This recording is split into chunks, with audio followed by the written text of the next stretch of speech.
다 같이 찬송가 154장, 찬송가 154장 찬양하겠습니다.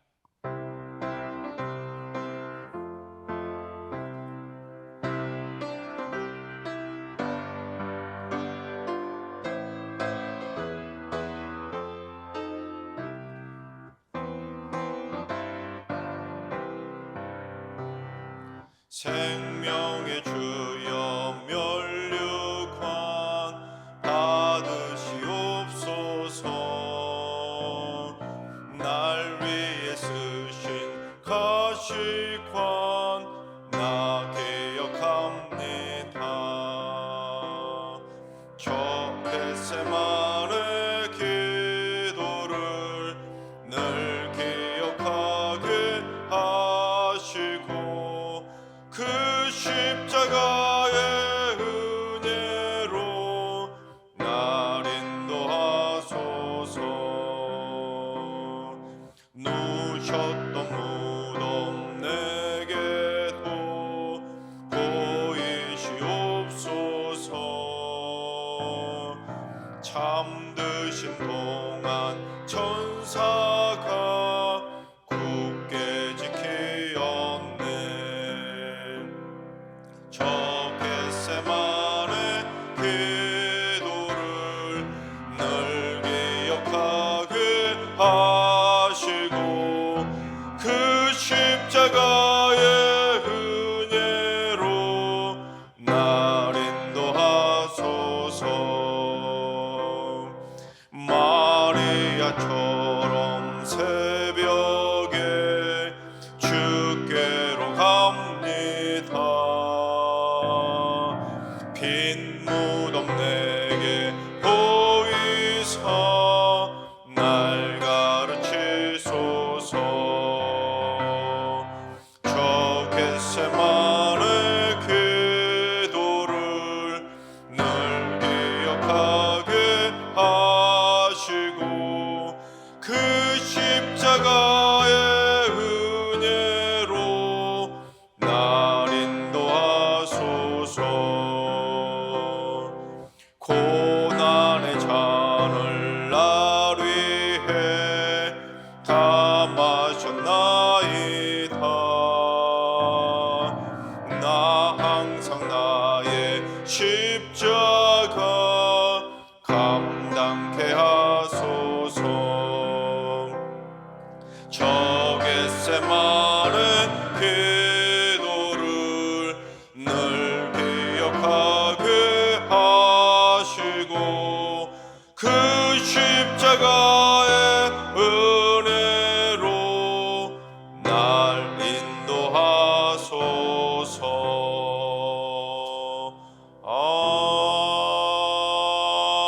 아멘.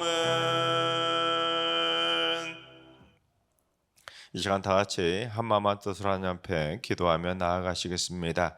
오늘 이 새벽에 기도할 때는 주님, 이 땅의 연예인들을 위해서 기도합니다. 이 땅의 어린이들과 다음 세대 젊은이들에게 막대한 영향을 미치고 있음에도 불구하고 최근 동성애나 폭력, 음주, 흡연, 마약, 도박 등 불건전한 언행으로 인해서 좋지 못한 악영향을 미치고 있는 연예인들이 많이 생겨나고 있습니다.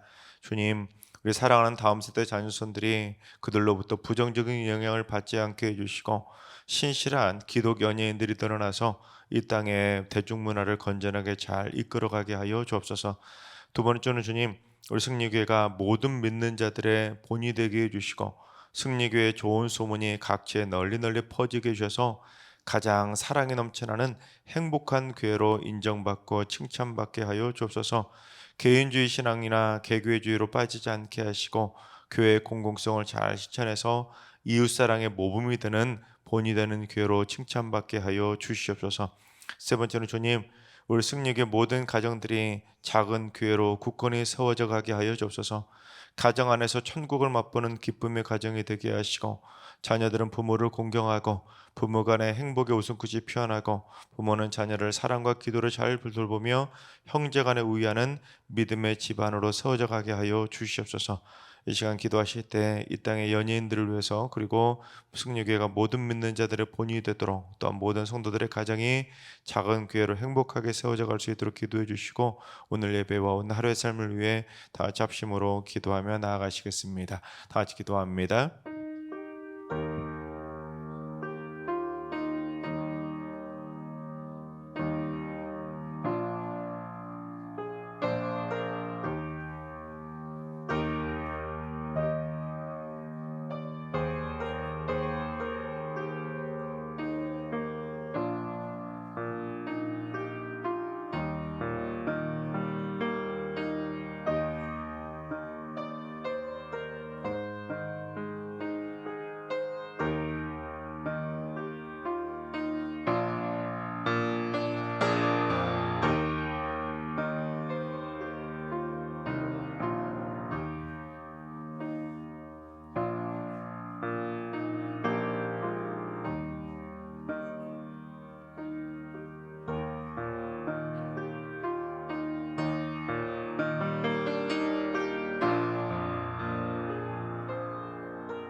좋으신 하나님, 좋으신 하나님, 참 좋으신 나의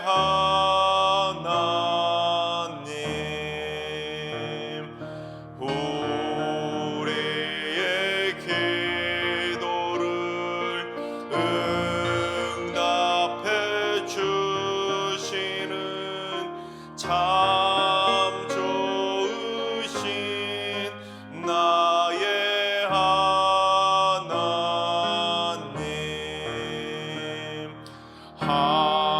한없는 은혜를 우리에게 주시는 참 좋으신 우리 하나님.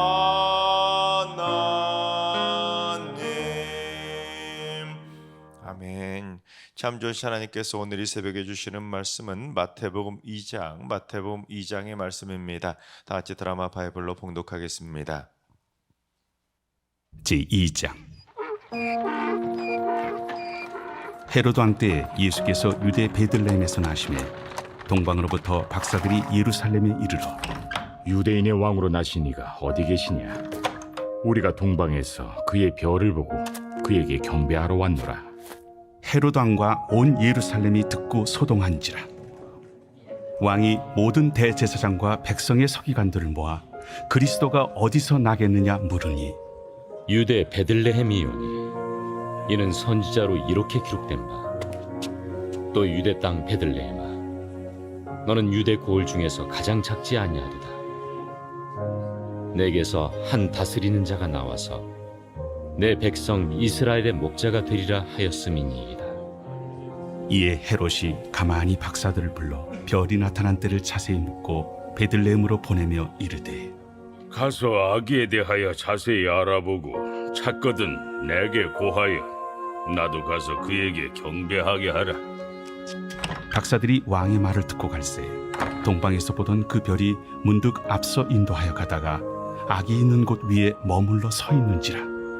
그들이 별을 보고 매우 크게 기뻐하더라. 집에 들어가 아기와 그의 어머니 마리아가 함께 있는 것을 보고 엎드려 아기께 경배하고 보배합을 열어 황금과 유향과 모약을 예물로 드리니라. 그들은 꿈에 헤롯에게로 돌아가지 말라 지시하심을 받아 다른 길로 고국에 돌아가니라. 그들이 떠난 후에 주의 사자가 요셉에게 현몽하여 이르되 헤롯이 아기를 찾아 죽이려 하니 일어나 아기와 그의 어머니를 데리고 애굽으로 피하여 내가 네게 이르기까지 거기 있으라. 요셉이 일어나서 밤에 아기와 그의 어머니를 데리고 애굽으로 떠나가 헤롯이 죽기까지 거기 있었으니 이는 주께서 선지자를 통하여 말씀하신 바 애굽으로부터 내 아들을 불렀다. 함을 이루려 하심이라.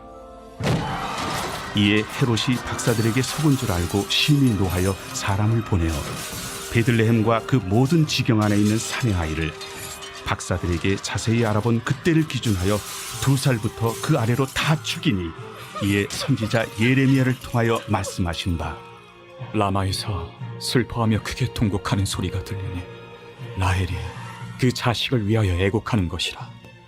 그가 자식이 없으므로 위로받기를 거절하였도다. 함이 이루어졌느니라. 헤롯이 죽은 후에 주의 사자가 애굽에서 요셉에게 현몽하여 일어나 아기와 그의 어머니를 데리고 이스라엘 땅으로 가라. 아기의 목숨을 찾던 자들이 죽었느니라. 요셉이 일어나 아기와 그의 어머니를 데리고 이스라엘 땅으로 들어가니라. 그러나 아켈라오가 그의 아버지 헤롯을 이어 유대의 임금됨을 듣고 거기로 가기를 무서워하더니 꿈에 지시하심을 받아 갈릴리 지방으로 떠나가 나사렛이란 동네에 가서 사니 이는 선지자로 하신 말씀에 나사렛 사람이라 칭하리라. 하심을 이루려 함이로라. 아멘. 할렐루야. 하나님께서 오늘도 우리에게 사나를 선물로 주셨습니다. 오늘 하루도 주님과 동행하면서 믿음으로 담대하게 승리하는 행복한 하루가 되시기를 주님의 이름으로 축원합니다. 빈센트 반 고흐가 그린 별이 빛나는 밤이라는 작품이 있습니다. 바로 이 작품인데 여러분 소용돌이 치듯 어지럽게 빙글빙글 돌고 있는 밤하늘과 어두운 기운으로 뾰족하게 솟아있는 시커먼 사이프러스 나무가 그림 속의 풍경을 스산하고 어둡게 만들고 있습니다. 그러나 이 그림의 반전은 바로 그처럼 어두운 밤하늘에 샛노랗게 빛나는 그 맹렬한 노란 별들 때문에 이 그림이 별이 빛나는 밝은 저녁의 아름다운 풍경이 될 수 있는 겁니다. 근데 고흐가 그렸던 이 그림, 여러분 이 그림을 그렸을 때 고흐의 상태는 정신분열증과 같은 정신적 고통에 시달리면서 인생의 가장 깊고 어두운 고독의 밤을 보내면서 그렸던 그림입니다. 즉 정신이 맑을 때 건강할 때 그렸던 그림이 아닙니다. 즉 인생의 가장 어두운 밤 시간을 보내고 있던 고흐는 그처럼 어두운 밤하늘을 수놓고 있던 그 밝게 빛나는 별을 바라보면서 다시 회복되고 싶은 희망의 꿈이 소용돌이 치듯이 그의 영혼을 휘감았던 겁니다. 마찬가지로 오늘날 많은 사람들의 인생도 고흐의 그림 속 모습처럼 살아가고 있습니다. 인생의 어두운 밤하늘에 소용돌이 치듯이 매섭게 휘몰아치는 고난의 바람에 이리저리 시달리고 때론 뾰족하게 자신의 인생을 찌르고 있는 그 환난과 고통의 과시들이 몸서를 치게 만들고 있는 겁니다. 질병과 가난과 같은 그 수많은 인생의 가시들이 자신의 삶을 소용돌이 치듯이 고난의 길로 몰아가고 있는 겁니다.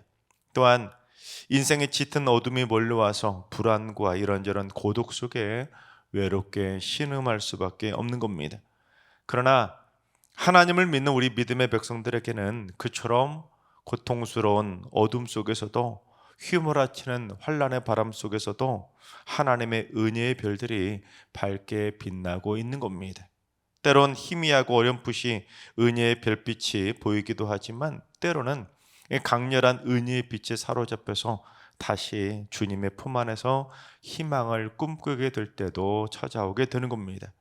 오늘 말씀도 그처럼 어지럽고 어두웠던 인생의 밤하늘에 밝게 빛나는 은혜의 별이 이 땅에 오셨음을 소개하고 있습니다. 그처럼 오는 말씀을 통해 우리의 인생 여정 가운데 함께해 주시고 우리의 어둡고 어지러운 혼란스러운 우리 인생에게 환하게 비춰주시는 그 주님의 은혜의 빛을 살펴보도록 하겠습니다. 첫째, 신앙이란 은혜의 빛을 향해 떠나는 험난한 광야 길이라는 것입니다. 우리 1절과 2절을 봉독해 보겠습니다. 헤롯 왕 때에 예수께서 유대 베들레헴에서 나심에 동방으로부터 박사들이 예루살렘에 이르러 말하되 유대인의 왕으로 나신 이가 어디 계시냐? 우리가 동방에서 그의 별을 보고 그에게 경배하러 왔노라 하니. 1절 시작을 헤롯 왕 때라고 소개한 것은 이 지금이 시대적으로 매우 암울하고 역사의 소용돌이가 휘몰아치던 격동의 시기였음을 보여주는 문구입니다. 그 1절 첫 구절인 헤롯 왕 때, 이 표현만 봐도 당시 시대가 얼마나 어둡고 암울했는지를 보여주고 있습니다. 그래서 지금 매우 암울하고 역사의 소용돌이가 휘몰아치던 격동의 시기에 오늘 본문의 일이 일어났다는 것을 보여주는 겁니다. 여러분, 유대인의 왕은 반드시 유대인 출신이어야 됩니다. 반드시 유대인이 유대인의 왕이 되어야 되는데도 불구하고 이두메라는 곳의 출신이었던 이방인 헤롯이 유대의 행정장관이었던 아버지의 권력을 힘입어서 25살의 젊은 나이에 갈릴리를 다스리는 총독이 되는 그 최고급 금수저의 권력을 일찌감치 맛봤던 인물이 바로 헤롯입니다. 그러다 결국 유대인의 하스몬 왕조가 로마로 인해서 혼란기를 틈타게 됩니다. 이 왕을 배출하지 못하고 그 안에서 계속 혼란기를 겪게 되다 결국 예루살렘을 이 헤롯이 무력으로 장악하고는 전 이스라엘을 다스리는 헤롯 왕으로 등극을 하게 됩니다. 그는 유대인이 아니면서도 이스라엘의 왕이 되었기 때문에 자신의 목숨줄을 쥐고 있는 이 로마 권력의 비호를 받기 위해서 로마에 지나친 과잉 충성을 다하게 됩니다. 그래서 어떻게든지 로마 그 황제로부터 신임을 얻고 그 유대인의 왕으로서 계속 그 왕권을 유지하기 위해서 유대인들에게 과중한 세금을 징수하게 됩니다. 정말로 그 모든 일들 가운데 오직 그의 머릿속 생각은 로마밖에 없었습니다. 그래서 그 로마인들의 환심을 사기 위해서 곳곳에 로마인들이 좋아하는 극장도 세우고 대형 원형 경기장도 세우고 로마 왕들의 기념비도 세우고 심지어 제우스와 같은 수많은 로마인들이 섬기는 우상의 제단들까지 곳곳에 세우게 됩니다. 그리고 예루살렘과 주요 도시를 지키는 성체까지 지어서 로마에 바치는 등 수많은 건축 사업을 추진하면서 유대인들에게 강제로 세금을 징수하고 강제 노역에 징수하게 됩니다. 그러니 유대인들에게는 악질한 왕으로 그렇게 비춰지지 않겠습니까? 그러면서도 한편으로는 유대인들한테도 환심을 사기 위해서 특별한 정책을 하나 펼쳤는데, 유대인들이 가장 중요하게 여기고 가장 좋아하는 것이 바로 성전 아닙니까? 성전. 그래서 유대인들에게 환심을 사기 위해서 당시 좀 허물어져 갔던 유대인들이 하나님을 섬기던 성전을 이 대대적으로 증개축해 주게 되는데, 그게 바로 예수님 당시에 리모델링으로 세워진 일명 헤롯 성전입니다. 바벨론 포로에서 돌아와서 세웠던 스룹바벨 성전이 수백 년을 지나면서 낡고 곳곳이 부실해지자 이 유대인들의 환심을 사기 위해서 그 성전을 다시 새롭게 증개축해 주면서 유대인들에게도 표를 얻게 된 겁니다. 하지만 이방인인 헤롯 왕이 이스라엘을 다스리고 심지어 로마의 식민지였던 이스라엘의 역사에 소용돌이가 치던 그 격동의 시기에 이방 나라인 동방의 천문 박사들이 그처럼 시대적으로도 어두웠던 캄캄한 밤하늘에 밝게 빛나는 특별한 별을 보게 된 것입니다. 그런데 그 별이 동방에서부터 유대 땅을 향해 움직이자 그 별을 따라서 기꺼이 예루살렘까지 쫓아오게 된 것입니다. 하나님도 믿지 않던 저 동방에 살던 이방인이었음에도 불구하고 그들의 고향 땅을 떠나 별을 쫓아 험난하고 머나먼 광야길을 따라온 것입니다. 오늘 본문에는 두 종류의 이방인이 나오죠. 하나는 이방인이었던 헤롯 왕이 유대 땅을 다스리는 왕이 되어서 이 땅에 별로 오신 예수님을 죽이려 하는 모습을 보이고, 또 한편으로 저 머나먼 이방인이었던 동방의 박사들은 그 별을 쫓아 경배하러 그 험난한 광야길을 따라 이 예루살렘까지 그리고 베들레헴까지 따라오게 된 것입니다. 여러분, 마치 하나님께서 아브라함을 향해 고향과 친척과 아버지의 집을 떠나 내가 내게 지시할 땅으로 가라고 말씀하셨을 때 아브라함이 두말하지 않고 망설이지 않고 모든 걸 다 내려두고 하나님이 약속해 주신 그 약속의 땅을 향해 험난한 광야길을 떠났던 것처럼, 여러분, 우리 신앙생활이라는 것도 마찬가지입니다. 하나님이 보여주시는 은혜의 빛을 향해 떠나는 험난한 광야길이라고 말할 수가 있는 것입니다. 저 머나먼 동방의 박사들이 여러분 익히 알던 길을 온 것이 아닙니다. 생전 처음 가보는 그 광야길을 머나먼 이국 땅이었음에도 불구하고 한 걸음 한 걸음 힘들게 찾아오게 된 것입니다. 그런데 여러분, 별을 본다는 건, 여러분 별을 보려면 어떻게 됩니까? 고개를 들어야 될까요? 고개를 숙여야 될까요? 고개를 들어야 별을 볼 수 있는 겁니다. 하지만 우리는 하루 종일 살면서 대부분은 고개를 숙이는 일들에 더 전념하지 않습니까? 이 땅의 문제에 얽매여서 하루 종일 자신이 해야 할 일들을 향해서 고개를 숙인 채 살아가고 있습니다. 집안일도 다 고개를 숙여야 할 수 있는 일이잖아요. 빨래도 설거지도 밥하는 것도, 또한 남자들도 밖에서 일을 할 때 대부분 다 고개를 숙이고 하는 일들이 대부분입니다. 심지어 하루 종일 고개를 숙이고 스마트폰만 바라보며 살아가고 있습니다. 그러나 신앙생활의 시작은 시선의 이동으로부터 시작이 되는 겁니다. 눈을 들어서 나의 도움이 되시는 하나님의 은혜의 별빛을 바라보고 땅의 문제에서 하늘의 문제로 영안의 방향을 바꿔야 되는 겁니다. 특별히 헤롯 왕 때의 격동의 시기에 동방 박사들이 저 이방인조차 영안을 활짝 열고 고개를 들어 별을 바라봤던 것처럼 우리는 오늘날 이 어둡고 혼탁한 격동의 시기에 더더욱 영안을 활짝 열고 고개를 들어서 나를 향하신 은혜의 빛을 바라봐야 되는 것입니다.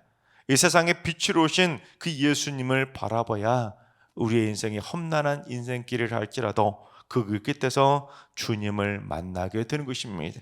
또한 세상에서 발을 떼고 하나님 나라를 향해 그 길이 험난한 광야길이라도 망설이지 않고 아브라함처럼 동방 박사들처럼 반드시 하나님이 인도해 가시는 그 광야길을 향해 주님이 바라보고 계시는, 기다리고 계시는 그 빛을 향해 힘차게 떠나야 되는 것입니다. 그래서 신앙생활은 은혜의 별을 따라 천성까지 광야길로 나아가는 험난한 순례의 길이라고 말할 수가 있는 것입니다. 바라옵기는 우리 모두 은혜의 빛을 향해 떠나는 신앙의 순례길 끝에서 우리 모두 다 같이 만왕의 왕이신 예수 그리스도를 기쁨으로 만나 경배하게 되시기를 주님의 이름으로 축원합니다. 둘째, 신앙이란 광야길에서 절대로 길을 잃어버리지 않아야 하는 것입니다. 여러분, 하나님도 몰랐던 그 이방인이었던 동방의 박사들이 예루살렘에 와서 뭐라고 하냐면, 우리가 동방에서부터 별을 보고 유대인의 왕으로 나신 이에게 경배하러 왔으니까 그가 지금 어디에 계시냐고 물어본 겁니다. 이 말은 무엇을 내포하고 있냐면, 저 머나먼 이방의 나라에서 살던 이 동방의 박사들은 하나님을 알지도 못했었지만 유대인의 왕에 대한 그 구약의 예언을 믿고 있었다는 것을 분명히 보여주고 있는 것입니다. 만약에 그걸 믿지 않았다면 왜 굳이 저 머나먼 동방에서부터 이 머나먼 그 험한난한 광야길을 따라서 여기까지 왔겠습니까? 유대인의 왕이 이 땅에 태어난다, 그가 곧 메시아라는 것을 그들도 믿었기 때문에 그 힘든 인생의 광야길을 힘차게 여기까지 찾아올 수 있었던 겁니다. 즉 동방의 박사들은 비록 이방인이었음에도 불구하고 영안이 열렸기에 눈을 들어 하나님의 약속을 바라보고 하나님이 이끌어주신 신앙의 광야길을 잃어버리지 않고 만왕의 왕으로 이 땅에 오신 예수 그리스도를 향해서 정확하게 찾아올 수 있었던 것입니다. 하지만 아이러니한 것은 정작 하나님을 믿고 하나님을 예배하던 유대인들은 그 사실을 전혀 모르고 있었다는 겁니다.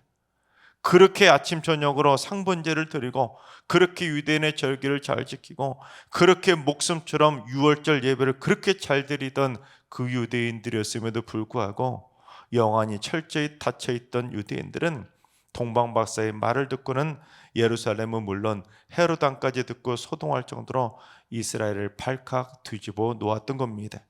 하지만 발칵 뒤집힐 정도로 소동만 했을 뿐 그 이스라엘 백성들 유대인들 가운데 그 누구도 예수님을 찾아오지 않았던 겁니다. 즉 유대인들은 그렇게 하나님을 잘 섬기고 예배하고 자신들은 하나님의 선민이라고 하는 교만한 그 자부심만 가졌을 뿐이지 정작 영안이 가려져서 갈 곳 몰라 방황하며 신앙의 길을 완전히 잃어버렸던 것입니다. 예배만 드렸을 뿐이지 무엇이 참된 길인지 무엇이 하나님의 뜻인지 모르고 그저 하나님의 뜻을 왜곡하는 잘못된 신앙의 길을 걸어갈 수밖에 없었던 겁니다. 오히려 이방인에게 메시아의 존재에 대해 듣고 당황할 수밖에 없었고 자기들의 왕으로 오신 예수님도 그 누구도 찾지도 않고 만나지도 못했던 것입니다. 이 얼마나 기가 막힌 상황이겠습니까? 그렇게 오랫동안 수천 년간 하나님을 예배하던 유대인들이 정작 그들의 예배의 본질을 놓친 채 하나님을 예배하러 이 동방박사들 찾아온 이 동방박사들 이방인들보다 더 못한 모습을 보이고 말았던 겁니다. 하나님 보시기에 얼마나 부끄럽겠습니까? 여러분, 하지만 동방박사들 저 이방인들은 어땠는지 우리 9절부터 11절까지 봉독해 보겠습니다. 박사들이 왕의 말을 듣고 갈새 동방에서 보던 그 별이 문득 앞서 인도하여 가다가 악이 있는 곳 위에 머물러 서 있는지라. 그들이 별을 보고 매우 크게 기뻐하더라. 집에 들어가 아기와 그의 어머님 마리아가 함께 있는 것을 보고 엎드려 아기께 경배하고 보배압을 여벌 황금과 유향과 모략을 예물로 드리니라. 저 동방의 박사들은 별이 인도해주는 험난한 광야길을 그 길을 한 걸음 한 걸음 따라가다가 이제 다시 예루살렘에서 베들레헴까지 가는 그 광야길도 잃어버리지 않고 정확하게 별이 아기 예수가 있는 곳 위에 머무를 때까지 그 별을 따라올 수 있었던 겁니다. 그리고는 엎드려 아기 예수께 경배하고 황금과 유향과 모략의 예물을 드리며 매우 크게 기뻐했던 겁니다. 그 어느 누구도 온전한 예배를 드리지 못하고 저 유대 땅에 있던 이스라엘 백성들은 하나님을 온전히 예배하지 않고 엉뚱한 헌금을 드려왔는데 하나님도 온전히 잘 알지 못하던 저 이방인들은 정확하게 예수님을 찾아와 경배하고 기쁨으로 하나님 받으시는 기쁨의 예물을 드릴 수 있었던 것입니다. 여러분, 영안을 열고 말씀이 인도해 주시는 신앙의 길을 잘 따라가야 그 광야길 끝에서 예수님을 진정으로 만나 매우 크게 기뻐할 수가 있는 것입니다. 유대인들처럼 아무리 많이 예배드리고 아무리 그들이 하나님의 성전에 발걸음한다 할지라도 그들이 바라보고 있는 그분이 예수님이 아니라면, 엉뚱한 곳에서 엉뚱한 걸 찾고 있다면, 엉뚱한 예물을 드리고 있다면 그들의 신앙생활은 물거품이 될 수밖에 없는 겁니다. 오직 무엇이 그들의 인생길을 인도해 주시는 참 빛이신지, 참 빛으로 이 땅에 오신 예수님을 진정으로 만나 그분께 경배를 드려야 진정한 예배자로 하나님의 기쁨이 될 수 있는 것입니다. 하나님께서 사랑하시는 여러분, 여러분의 인생길을 인도해 주시는 은혜의 빛을 바라볼 수 있도록 여러분의 영안이 활짝 열리기를 축복합니다. 그래서 말씀의 빛을 통해 우리의 신앙의 발자취를 한 걸음 한 걸음 인도해 가시는 하나님의 진짜 이끄심에 순종해서 땅의 것을 취하며 고개를 숙이는 인생이 아니라 하늘의 것을 취하며 고개를 들고 눈을 들어 어느 곳에 하나님이 계신지를 진정으로 바라보시기 바랍니다. 그리고 천성이 이를 때까지 절대로 광야길에서 길을 잃고 방황하지 마시고 우리 모두 반드시 주님 앞에 엎드려 경배하면서 매우 크게 기뻐하는 참 예배자로 서게 되시기를 주님의 이름으로 축원합니다. 기도하겠습니다. 은혜의 빛으로 인생길을 인도하시는 하나님, 우리 모두 영안을 활짝 열고 하나님이 이끌어 주시는 은혜의 빛을 바라보면서 축복의 순례길을 향해 힘차게 떠나게 하여 주옵소서. 사랑하는 전손들부터 연로하신 어르신에 이르기까지, 또한 영육간의 연약한 환우들과 물질적인 어려움에 처한 성도들까지도 이제부터는 땅의 것을 취하기 위해 고개를 숙이고 세상 것에 얽매임에 힘들어할 것이 아니라 눈을 들어 우리의 도움이신 하나님을 바라보면서 진정 하늘의 것을 취하는 축복을 기쁨으로 누리게 하여 주옵소서. 새벽제단 쌓는 기도 용사들이 앞으로도 영안을 활짝 열고 아침마다 말씀의 빛으로 인도해 가시는 축복의 인생길을 한 걸음 한 걸음 따라가게 하여 주옵소서. 그래서 천성에 이르러 만왕의 왕이신 주님께 경배하며 매우 크게 기뻐하는 행복한 천국 백성들이 다 되게 하여 주시옵소서. 이제는 우리 주 예수 그리스도의 은혜와 하나님 아버지의 만극하신 사랑하심과 성령님의 충만하신 역사하심과 교통하심이 영안을 활짝 열고 눈을 들어 천성을 향한 순례길을 방황하지 않고 따라가다가 진정한 주님 앞에 경배하며 매우 크게 기뻐하는 참 예배자로 세워지기로 다짐하는 머릿속의 모든 성도들과 가정과 일터와 승리교회와 이 나라와의 민족 위에 이제로부터 영원까지 항상 함께 하시기를 간절히 축원하옵나이다. 아멘.